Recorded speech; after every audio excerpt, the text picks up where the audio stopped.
नमस्कार, focus news 18 में आपका स्वागत है। मैं हूं आपके साथ अंकिता। चलिए बढ़ते हैं खबर की ओर। पीसीसी चीफ जीतू पटवारी ने भोपाल निवास पर की प्रेस कॉन्फ्रेंस। पांव वाले शिवराज भैया 1 लाख बार मध्य प्रदेश में कृषि आय डबल करेंगे का झूठ बोल चुके हैं।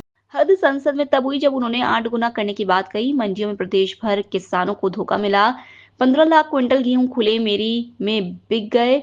आप सबने मिलकर मोदी गारंटी दी थी, लेकिन 1 महीने खरीद लेट की और किसानों को ठगा। बीजेपी समर्थित व्यापारियों को फायदा पहुंचाया, सीधे जीतू पटवारी।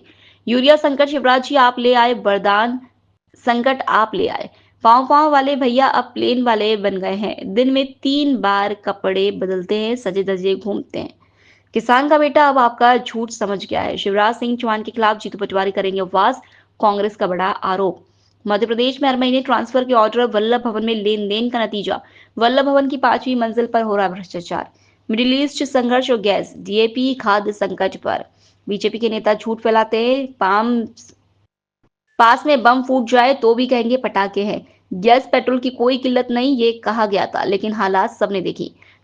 खाद और डीएपी को लेकर कहते हैं कोई कीमत नहीं बढ़ाएंगे, लेकिन बोरी 50 से 45 किलो की कर दी गई। मुरैना मामले पर बीजेपी नेता और उनके रिश्तेदार हर तरीके के गलत कामों में लिप्त हैं।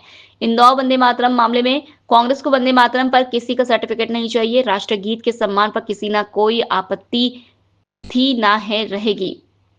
राष्ट्रगीत के सम्मान पर किसी ने ना कोई आपत्ति की और ना ही रहेगी। हर किसी को अपनी प्राथमिकता तय करने का अधिकार दिया। जब पार्टी पार्षद पर निर्णय लेगी तब बताया जाएगा। फोकस न्यूज 18 के लिए एम के मकरानी की रिपोर्ट। हमारे देश के कृषि मंत्री पांव वाले भैया शिवराज जी चौहान, यहाँ के पूर्व मुख्यमंत्री, जिन्होंने डबल इनकम को लेकर पूरे देश से लगभग 1 लाख बार, मध्य प्रदेश से लगभग 1 लाख बार अपील की कि हम डबल इनकम लाभ का धंधा खेती को बनाएंगे। हद तो तब हुई जब उन्होंने संसद में खड़े होकर कहा कि डबल इनकम नहीं हुई, 8 गुना किसान की इनकम हुई है। मैं शिवराज जी के यहाँ कंधे पर बोरा लेके गया था, अनाज का, सोयाबीन का। मैंने उनसे आग्रह था, उसके पीछे की सोच थी, उसके पीछे की समझ थी कि सरकार का संज्ञान ले कि उन्होंने मोदी गारंटी प्रदेश को दी, जिसमें सोयाबीन के 6,000 की बात थी, गेहूं के 2700 के दाम की बात थी, ऐसे ही धान का भी 3100 की बात थी।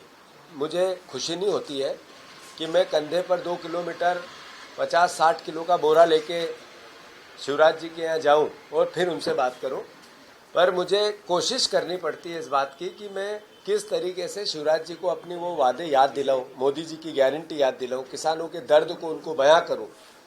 ये मेरा दायित्व है एज ए विपक्ष का, राजनीतिक दल का अध्यक्ष होने के नाते भी और किसान का बेटा होने के नाते।